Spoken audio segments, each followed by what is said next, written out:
Thanks for tuning in to Know Wine in No Time.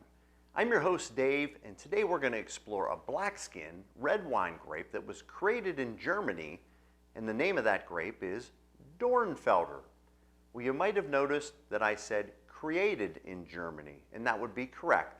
Dornfelder is actually a cross between two different grapes, and let me explain. In 1955, a gentleman by the name of August Herold crossed Helfensteiner and Harold Reb to create Dornfelder. Well, it took a while for that grape to actually be ready for cultivation. And in 1979, they actually officially named it Dornfelder, and that was to pay homage to Emanuel August Ludwig Dornfelder, who created the viticulture school in Weinsberg. So when we think about German red wine varietals, we often think of them being very light in color, very light in body, and very highly acidic. And Dornfelder set out to break that trend just a bit. Dornfelder also posed some very positive advantages in the actual vineyard. So when we think about Dornfelder, it's a fairly hardy vine. It's unsusceptible to mold and mildew, which is great. It also had a higher sugar content and a little bit deeper color. So when we think about Dornfelder and how it evolved over the years, we think then about the hand of the winemaker. In other words, once the grapes are pressed, what do we do with it? And often we find Dornfelder to be an off-dry type of wine. In other words, the alcohol content is low, so some of the residual sugar is left behind in the wine. We also see Dornfelders often oaked to increase some of the complexity of it. So you might be wondering what exactly we would pair a Dornfelder with.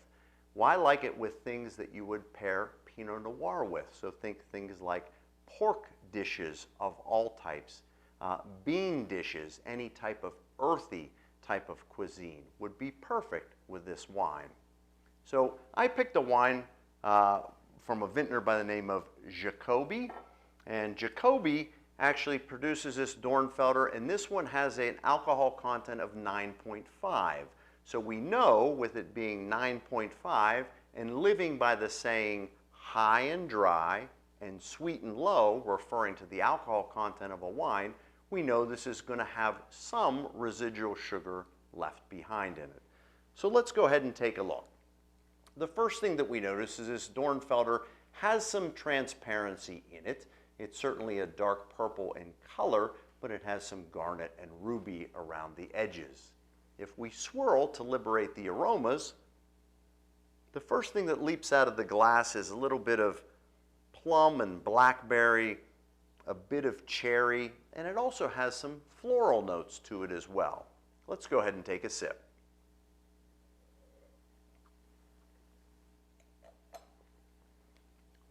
When we taste Jacobi's Dornfelder creation, the first thing that we notice is the front side of the palate is met with very sweet fruit. So think things of almost like stewed plums. I also think things like very bright sweet cherries. Mid-palate, it has a good balance of acidity, which keeps that sweetness from cloying on the palate. And on the back side, I almost get a bit of a milk chocolate type flavor, which really adds to the fun and the complexity of this wine. So I'm going to get back and enjoy a little bit more of Jacobi's creation, and I ask that you tune in next time, because soon you'll know wine in no time.